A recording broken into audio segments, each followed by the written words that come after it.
வணக்கம் மக்களே, நான் உங்கள் சாஷா பேசுகிறேன். இன்றைக்கி நம்ம பார்க்க போகிற ரெசிபி வந்து கோயில் புளியோதரை. அது உங்களில் பல பேருக்கு பிடிச்சிருக்கும். கோயில் போகும்போதெல்லாம் நம்ம யோசிப்போம், நல்ல பெருமாள் கோயில் போகும்போது இல்லை ஆஞ்சநேயர் கோயில் போகும்போது அந்த எள் அடையும் அந்த புளியோதரையும் சாப்பிட்றதுக்கு எவ்வளோ பிடிக்கும்னு நிறைய பேருக்கு தெரியும். அது எனக்கு ரொம்ப ரொம்ப பர்சனலாக பிடிக்கும். அதே மாதிரி உங்களில் நிறைய பேருக்கும் பிடிச்சிருக்கும். இந்த ரெசிபி பண்ணுறதுக்கு மெயின் காரணம் வந்து நிறைய பேர் இன்ஸ்டாகிராமில் எனக்கு மெசேஜ் சொல்லுங்க, கோயில் புளியோதரை கண்டிப்பாக பண்ணி காமிங்க, எங்களுக்கு இந்த லாக்டவுனில் போர் அடிக்குது, அதை ட்ரை பண்ணணும்னு நினைக்கிறோம் அப்படின்னு. ரொம்ப ரொம்ப ஈஸியாக பண்ணக்கூடிய ஒரு ரெசிபி. நம்ம யோசிப்போம் எப்படி இவங்க பண்ணுறாங்க, இவங்க பண்ணால் ஒரு டேஸ்ட் வருது, நம்ம வீட்டில் பண்ணால் ஒரு டேஸ்ட் வருது, நிறைய வாட்டி யோசிச்சிருக்கோம். பட் ஆனால் இது ரொம்ப ஈஸியாக எளிமையாக உங்களுக்கு புரிகிற லெவலில் ஈஸியாக சொல்லித்தரப்படும்.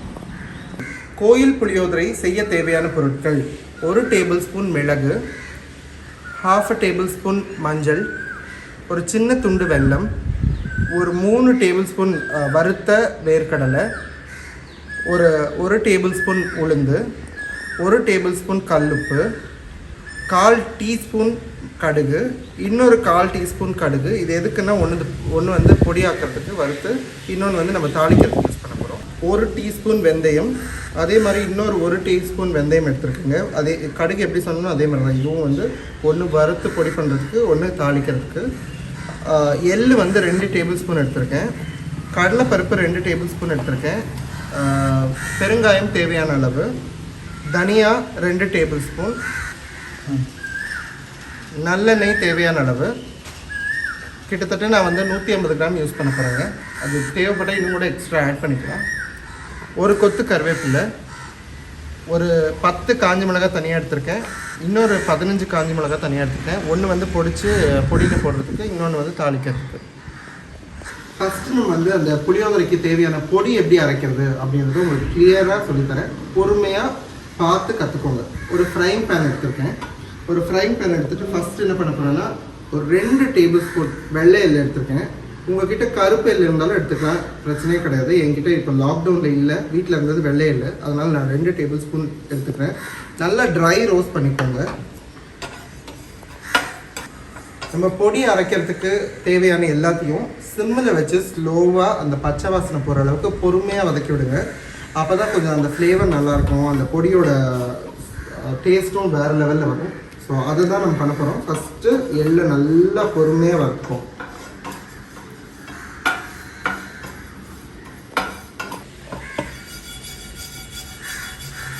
எள்ளு நல்லா பொரிஞ்சு அப்படியே பறக்க ஆரம்பிக்கும் ஒன்றுன்னா. அந்த டைமில் வந்து நீங்கள் ஆஃப் பண்ணிக்கலாம். இப்போ சூப்பராக பொன்னிறமாக வதங்கிடுச்சுங்க, நல்லா பொரிஞ்சிருச்சு எள்ளு. இதுக்கு மேலே தீஞ்சிடும், ஸோ ஆஃப் பண்ணிக்கலாம். இதை நல்லா ஒரு தட்டில் கொட்டி ஆற வச்சுக்கோங்க. தனியாக ஒரு 2 டேபிள் ஸ்பூன் எடுத்துருக்கீங்க, தாராளமாகவே எடுத்துக்கோங்க. அதை நல்லா அப்படியே இந்த ஃப்ரைங் பேன்லேயே போட்டு நல்லா வறுத்துக்கோங்க. நல்லா ட்ரை ரோஸ்ட் பண்ணி எடுத்துக்கோங்க. சூப்பராக அந்த மனம் வந்துகிட்டே இருக்குங்க. அந்த மல்லியோட மனம் சூப்பராக இருக்குது, சூப்பராக பொரிஞ்சிடுச்சு. உங்களுக்கு அந்த வாசனையிலே தெரிஞ்சிடுங்க. நீங்கள் ரொம்ப யோசிப்பேன் இது பொரிஞ்சிருச்சா இல்லைன்னு. இது அழகாக பொரியும் போது ஒரு ஸ்மெல் ஒன்று வரும், சூப்பராக இருக்கும். அது ஒரு நெடியோட ஒரு ஸ்மெல் வரும். அப்போவே நீங்கள் அது பொரிஞ்சிருச்சுன்னா நீங்கள் தட்டில் கொட்டிக்கலாம். கிட்டத்தட்ட பொரிஞ்சிருச்சு. இப்போ நம்ம தட்டில் கொட்டி ஆற வச்சுக்கலாம்.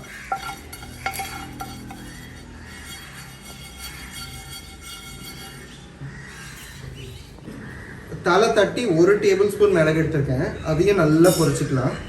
நல்லா அந்த ஃப்ரைங் பேனில் போட்டு நல்லா பொரிஞ்சு வரணும். அது வறுக்கிறதுல வந்து நீங்கள் எண்ணெய் ஊற்றல எதுவும் ஊற்றலாம். அந்த ட்ரை ரோஸ்ட் பண்ணும்போது அது நல்லா பொரிஞ்சிடணும். கொஞ்சம் பொறுமையாக பண்ணுங்கள், அவசரப்படாதுங்க. இந்த புளியோதரை வந்து சின்ன வயசில் நான் என்ன பண்ணுவேன்னா, என் கிளாஸ்மேட்டும் நானும் வந்து பார்த்தசாரதி பெருமாள் கோயில் போவோம். அப்போ வந்து அது 10 ரூபாவோ அந்த ஒரு பொட்டலம், ஒரு கோன் சைஸில் வந்து அழகாக தொன்னையில் கட்டி விற்பாங்க. இதை சாப்பிட்றதுக்காகவே போவோங்க, போய் சொல்லக்கூடாது. இப்போ நான் வீட்டில் வந்து கோயில் போகிறவனை மட்டும்தான் வெளியே அனுப்புவாங்க, ஏன்னா வெளியே தனியாக அனுப்பவே மாட்டாங்க ஃப்ரெண்ட்ஸோட. ஆனால் வீட்டில் போய் சொல்லிவிட்டு கோயில் போகிறேன்னு சொல்லிட்டு சாப்பிட போகிறது மெயினாக வந்து இந்த புளியோதரைக்காக தான். வேறு லெவல் டேஸ்ட்டாக இருக்கும். இது பண்ணும்போது அதெல்லாம் ஞாபகம் வருது எனக்கு. நல்லா பொரிஞ்சிருச்சுங்க மிளகு. கருக விட்டுறாதீங்க. பொரிஞ்ச உடனே அதை எடுத்து வந்து தட்டில் கொட்டிக்கோங்க. அடுத்து 1 டீஸ்பூன் வெந்தயம் வந்து பொரிச்சுக்கோங்க. இதெல்லாம் நீங்கள் ஃபாஸ்ட்டாக பண்ணிக்கலாம். இதெல்லாம் ஒன்றும் ரொம்ப நேரம் பொரிய வேண்டியதெல்லாம் இல்லை. டப்பு டப்பு சிம்மில் வச்சிங்கன்னா இந்த சூட்டுக்கே ஃபஸ்ட்டு பொரியலுக்கு மட்டும் தான் கொஞ்சம் டைம் எடுக்கும். அதுக்கப்புறம் வானல் கொஞ்சம் சூடானோடனே மடமடன்னு லைனாக நீங்கள் பொரிச்சு எடுத்துடலாம். நம்ம வெந்தயமும் பொரிஞ்சிருச்சுங்க, வறுத்தாச்சு. ஸோ வானலில் கொட்டிக்கலாம். கடுகு ஒரு 1/4 டேபிள் ஸ்பூன் எடுத்துருக்கேன், அதை அப்படியே ஆட் பண்ணிக்கிறேன். அது லைட்டாக அந்த சூட்டுக்கே பொரிஞ்சிடும். நீங்கள் ஆஃப் பண்ணி கூட அதை வந்து இது பண்ணிக்கலாம். ஸோ கிட்டத்தட்ட அதுவும் பொரிஞ்ச மாதிரி தான். ஏன்னா ஏற்கனவே வானல் நல்லா சூடாக இருக்குது. ஸோ லைட்டாக ஃப்ரை பண்ணால் போதும். இப்போ கடைசியாக நம்ம வந்து ஒரு 15 காஞ்ச மிளகா எடுத்துருக்கோம், நீட்டு மிளகா. இது பாருங்கள், நல்லா ஒரு 15 மிளகா எடுத்துருக்கேன், அந்த காம்பு கிள்ளி அதை அப்படியே ஆட் பண்ணிக்கலாம். வாழ்க்கையில் மறக்க முடியாத அளவுக்கு ஒரு இன்சிடென்ட் ஒன்று நடந்துருக்கு இந்த புளியோதரையால். என்ன நீங்கள் தான் யோசிக்கலாம், சின்ன வயசில் நான் ஒரு 8 மாதம் குழந்தையா இருக்கும்போது திருப்பதிக்கு போயிருந்தேங்க. திருப்பதிக்கு போகிறதுக்காக வீட்டில் வந்து நல்லா எல்லோரும் ரெடி ஆகிட்டு இருக்காங்க. அப்போல்லாம் கோவில் போகிறோன்னாலே வந்து புளியோதரை கட்டுறது ஒரு ட்ரெடிஷன் மாதிரி. எங்கள் பாட்டியும் அதே மாதிரி ஆஸ் யூஷுவல் புளியோதரை இது பண்ணிருந்தாங்க. குக்கரில் சாதம் வடித்து எப்பயுமே வந்து டைனிங் டேபிள் மேலே வைக்கிறவங்க அந்த குக்கர் அவசரத்தில் ஊருக்கு கிளம்புற பதட்டத்தில் கீழே இறக்கி வச்சுட்டாங்க. நான் தவழ்கிற குழந்தை, 8 மாதம் குழந்தை, தவழ்ந்துட்டே போய் வச்சது தான் இந்த காயம். இது என் லைஃப் லாங் என் கூடவே இருக்குது. நிறைய பேர் என்னை பார்க்குறவங்க கேட்பாங்க, என்ன காயம்னு. அதுதான் இந்த காயம். இப்போ தெரிஞ்சுக்கோங்க, இது இன்னமும் இருக்குது. என் கை பெருசாகிடுச்சு, என் கை ஃபுல்லாக இருந்ததுதான். இப்போ இவ்வளோ தூரம் என் கை வளர்ந்துடுச்சு. பட் ஆனால் இந்த காயம் மட்டும் அப்படியே நின்றுச்சு. இங்கெல்லாம் கூட லைட்டாக இருக்கும் அந்த மார்க்ஸு. நிறைய பேர் எங்கிட்ட கேட்குறீங்க, இதுதான் அது ரீசன். ஸோ நீங்கள் பண்ணும்போது கொஞ்சம் சேஃபாக பண்ணுங்கள், கையே சுற்றுக்காதீங்க, பொறுமையாக பண்ணுங்கள். ஒன்றும் அவசரம் கிடையாது, ஒன்றும் பதட்டம் கிடையாது. பொறுமையாக பண்ணும்போது இன்னும் கொஞ்சம் டேஸ்ட்டாக வரும். உங்கள் அன்பும் பாசமும் அதில் கலந்து பண்ணுங்கள், சூப்பராக இருக்கும். ஸோ காஞ்ச மிளகாய் நல்லாவே பொரிஞ்சிச்சுங்க. ஸோ அதை அந்த ஹீட்லேயே ஆஃப் பண்ணி நம்ம அப்படியே விட்டுடலாம்.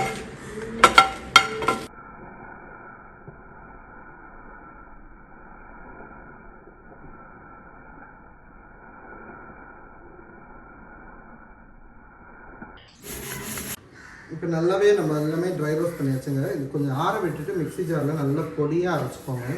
கொஞ்சம் கோர்ஸ் பவுடராகவே அரைச்சிக்கோங்க, நல்லாயிருக்கும் சாதத்தில் பேசணும் சாப்பிட்றதுக்கு. ஸோ இது கொஞ்சம் நல்லா ஆற விட்டுட்டு அரைங்க.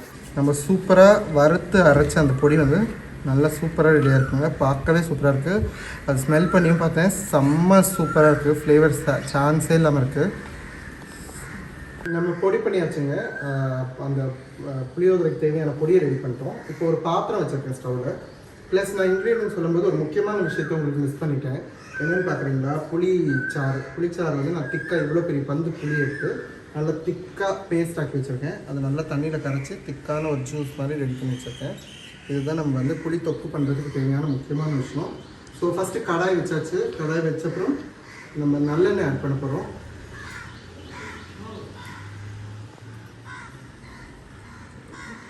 நல்லா தாராளமாக ஒரு 150 ml நல்லெண்ணெய் ஆட் பண்ணிக்கோங்க. எண்ணெய் சூப்பராக காஞ்சிருச்சுங்க. இப்போ நான் வந்து ஒரு டீஸ்பூன் கடுகு ஆட் பண்ணிக்கிறேன். அது நல்லா பொரியட்டும். பொரிஞ்ச அப்புறம் நம்ம என்ன பண்ணலான்னா வெந்தயம் ஒரு சின்ன 1/4 டேபிள் ஸ்பூன் எடுத்துருக்கேன், அதையும் ஆட் பண்ணிக்கிறேன். அது ரெண்டுத்தையும் நல்லா பொரிச்சு விட்டுருங்க. நல்லா வதக்கிட்டு எண்ணெயில் நல்லா வதக்கும் போது சூப்பராக ஒரு ஃப்ளேவர் வருங்க. அந்த நல்லெண்ணெய் காயும் போது ஒரு சூப்பர் ஃப்ளேவர் வரும். அது இல்லாமல் அதில் கடுகு இந்த வெந்தயம் எல்லாம் ஆட் பண்ணும்போது இன்னும் சூப்பராக இருக்கும். அதோடு நம்ம என்ன பண்ண போகிறோம்னா ஃபஸ்ட்டு கடலைப்பருப்பு 2 டேபிள் ஸ்பூன் எடுத்துருப்போம் இல்லையா, அது தாராளமாக அப்படியே ஆட் பண்ணிக்கோங்க. பேசிக்கலாக இது சாப்பிடும்போது நம்ம பல்லில் படுறது தான் அந்த டேஸ்ட்டு. இது கடிச்சு சாப்பிட்றது சூப்பராக இருக்கும், முறுமுறுன்னு. சிலர் தனியாக ஃப்ரை பண்ணி ஆட் பண்ணுவாங்க, கடலைப்பருப்பும் உளுத்தமாக இருக்கும். பட் ஆனால் நான் இதிலே தொக்குலேயே ஆட் பண்ணிப்பேன். எனக்கு இப்படி பண்ணி பழக்கம், இப்படியே பண்ணிப்பேன். நல்லா பொறுமையாக சிம்மில் வச்சு பொறுமையாக வதக்கி விடுங்க. அடுத்து உளுந்து ஒரு 1/2 டேபிள் ஸ்பூன் எடுத்துருக்கேன், அதையும் ஆட் பண்ணியிருப்பேன். நிறைய பேர் உளுந்து ஆட் பண்ண மாட்டாங்க புளியோதரைக்கு, எனக்கு பிடிக்குங்க, அது கொஞ்சம் கடிச்சு சாப்பிட்றதுக்கு நல்லாயிருக்கும். ஸோ கடலைப்பருப்பும் உளுந்தும் கொஞ்சம் தாராளமாக ஆட் பண்ணிப்பேன். அது லெமன் ரைஸாக இருந்தாலும் சரி, புளியோதரையாக இருந்தாலும் சரி, கறிவேப்பிலை சாதமாக இருந்தாலும் சரி, எந்த வெரைட்டிஸ் ரைஸ் செஞ்சாலும் இது கொஞ்சம் எக்ஸ்ட்ரா ஆட் பண்ணும்போது சூப்பராக இருக்கும். ஸோ அதனால் நான் நல்லா தாராளமாகவே ஆட் பண்ணிப்பேன்.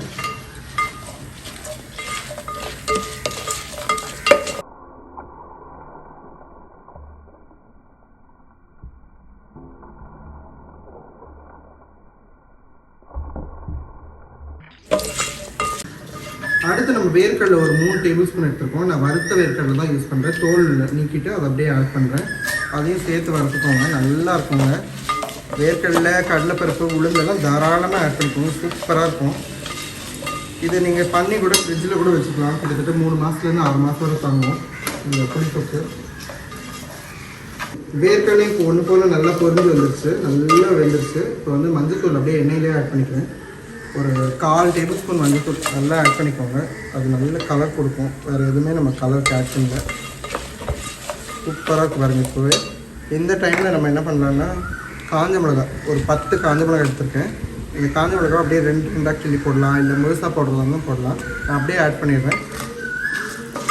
ஏன்னா எங்கள் வீட்டில் யாரும் அதை சாப்பிட மாட்டாங்க, அதை பொறுக்கி சைடில் வச்சுருவாங்க. ஸோ அதனால் நான் முழுசாகவே ஆட் பண்ணிக்கிறேன்.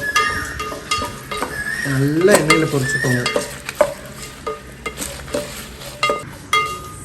சூப்பராக எல்லாமே கலர்ஃபுல்லாக இருக்குது, பார்க்கவே நல்லா பொரிஞ்சிட்ருக்கு. காஞ்ச மிளகாவும் அந்த காஞ்ச மிளகாவோட ஃப்ளேவர் சூப்பராக இருக்குங்க. நல்லா எண்ணெய் பொறுப்பாக.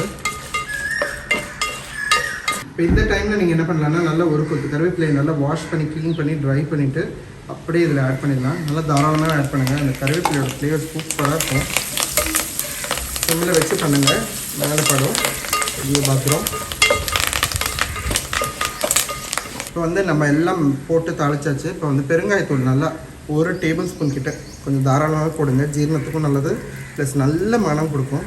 ஸோ கிட்டத்தட்ட ஒரு 1/2 டேபிள் ஸ்பூன்லேருந்து 1 டேபிள் ஸ்பூன் வரை நீங்கள் உங்கள் அளவுக்கு ஏற்ற மாதிரி ஆட் பண்ணிக்கோங்க. நல்லா வதக்கி விட்டுருங்க. சூப்பராக ஒரு ஸ்மெல் வருங்க. இந்த ஸ்மெல் வரும்போது நீங்கள் இந்த புளி தண்ணியை அப்படியே சூப்பராக நல்லா ஒரு வாட்டி கலந்து விட்டுட்டு அழகாக அப்படியே ஆட்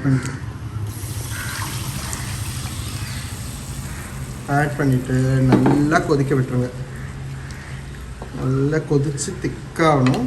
ஸோ அதனால் இப்போ வந்து ஹையில் வச்சு நல்லா வதக்கி விட்டுருங்க. இப்போ புளித்தொக்கு கிட்டத்தட்ட எல்லாமே ஆட் பண்ண வேண்டியதெல்லாம் ஆட் பண்ணியாச்சு. நம்ம வந்து உப்பு ஆட் பண்ணவே இல்லை.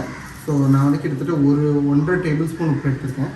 அதை அப்படியே ஆட் பண்ணிக்கோங்க ஃபுல்லாகவே. ஏன்னா சாதத்துலேயே நம்ம உப்பு போட்டு தான் வடிப்போம். பட் ஆனால் இந்த குழம்புக்கு தேவையான உப்பை ஆட் பண்ணி நல்லா மிக்ஸ் பண்ணி விட்டுக்கோங்க. நான் கிட்டத்தட்ட 1.5 டேபிள் ஸ்பூன் யூஸ் பண்ணியிருக்கேன். உங்களுக்கு 1 டேபிள் ஸ்பூன் போடணும்னு தோணுச்சுன்னா நீங்கள் 1 டேபிள் ஸ்பூன் போட்டுக்கோங்க. பட் ஆனால் இது நல்லா கொதிக்கணுங்க. நல்லா திக் பேஸ்ட் ஆகும்.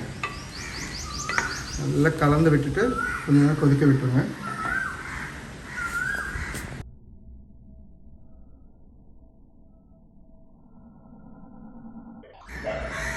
கிட்டத்தட்ட நம்ம கிரேவி சூப்பராக கொதிச்சு வந்துட்டுருக்குங்க. இந்த டைமில் நான் ஒரே ஒரு சின்ன துண்டு வெல்லம் எடுத்து வச்சுருக்கேன். அதை அழகாக அப்படியே ஆட் பண்ணுங்கள். எனக்கு வெல்லம் ஆட் பண்ணால் ரொம்ப பிடிக்கும். ஏன்னா கோயிலெல்லாம் வெல்லம் ஆட் பண்ணுறாங்க. உங்களுக்கு வேணும்னா ஆட் பண்ணுங்கள், உங்களுக்கு பிடிக்கலன்னா ஆட் பண்ண வேணாம். பட் ஆனால் நான் ஆட் பண்ணுறேன், கொஞ்சம் தான் ஆட் பண்ணுறேன், ரொம்ப கூட ஆட் பண்ணல. சின்ன துண்டு நல்லா பொடிச்சு அப்படியே மொத்தமாக ஆட் பண்ணி கிளறி விட்டுருங்க. சூப்பராக கொதிச்சு வந்துட்டுருக்குங்க. இந்த டைமில் நம்ம அரைச்சி வச்சுருக்கோம் இல்லையா, அந்த பொடியை வந்து நல்லா தாராளமாக மலை மாதிரி 1 டேபிள் ஸ்பூன் ஃபஸ்ட்டு ஆட் பண்ணுறேன். அப்புறம் 2வது ஸ்பூன் நல்லா மலை மாதிரி ஆட் பண்ணுறேன். அப்புறம் 3வது ஸ்பூன் அதே மாதிரி ஆட் பண்ணுறேன். ஆட் பண்ணி நல்லா கலந்து விட்டுருங்க. 3 டேபிள் ஸ்பூன் அந்த பொடி அப்படியே நல்லா மலை மாதிரி குடிச்சு திக்காக்கிறதுக்கு ஆட் பண்ணுறேன். எல்லாம் திக்காகிடுது. ஆட் பண்ண உடனே சூப்பரான ஒரு ஸ்மெல் வருதுங்க. இது நீங்கள் பண்ணும்போது கண்டிப்பாக எக்ஸ்பீரியன்ஸ் பண்ணுவீங்க. சூப்பராக ஆகிடுச்சு திக்காக. இன்னும் நல்லா திக்காகி அந்த எண்ணெய் பிரிஞ்சு தொக்கு மாதிரி வரணும். அது வரை நல்லா கொதிக்க விட்டுருங்க. அதுக்கு நடுவில் நம்ம என்ன பண்ணலாம்னா, ஒரு தட்டில் சாதத்தை நல்லா வடித்து கொஞ்சம் வேற வேறையாக தனித்தனியாக வர மாதிரி வடித்து வச்சுருக்கேன். இதில் வந்து நான் கொஞ்சமாக உங்களுக்கு காமிக்கிறேன். ஸோ இதில் ஒரு 1/4 டேபிள் ஸ்பூன், இந்த சாதத்துக்கு ஒரு 1/4 டேபிள் ஸ்பூன் எண்ணெய் மாதிரி அப்படி விட்டுட்டு நல்லெண்ணெயை அதில் விட்டு கலந்து விட்டுக்கோங்க. நான் உங்களுக்கு கையில் கலந்து காமிக்கிறேன், நீங்கள் கரண்டியில் கலந்துக்கோங்க. கலந்து விட்டிங்கன்னா அப்படியே உதிரி உதிரியாக அரிசி சூப்பராக இருக்கும்.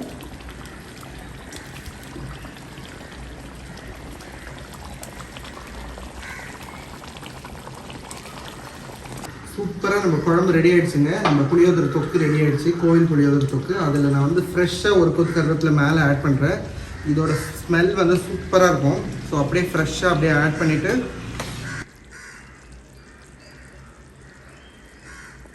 இப்போ நம்ம குழம்பு ரெடி ஆகிடுச்சுங்க. இதை நல்லா ஒரு கரண்டி எடுத்து நம்ம இந்த சாதத்துக்கு தேவையான அளவு அப்படியே ஆட் பண்ணி நல்லா கலந்து விட்டுடலாம்.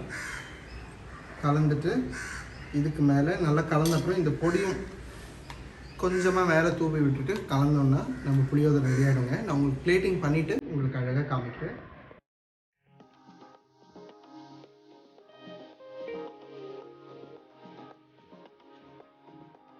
ரொம்பவே சுவையான கோயில் புளியோதரை ரெடி ஆயிடுச்சுங்க. ரொம்ப டேஸ்ட்டாக இருக்குது. நான் டேஸ்ட் பண்ணி பார்த்துட்டேன். நீங்களும் ட்ரை பண்ணி பார்த்துட்டு உங்களோட கமெண்ட்ஸை எனக்கு கண்டிப்பாக அனுப்புங்க. மறக்காமல் என்னோடய வீடியோஸ் எல்லாத்துக்கும் லைக் பண்ணுங்கள், ஷேர் பண்ணுங்கள், கமெண்ட் பண்ணுங்கள். அது மட்டும் இல்லாமல் என் சேனலை சப்ஸ்கிரைப் பண்ணுங்கள். நன்றி, வணக்கம்.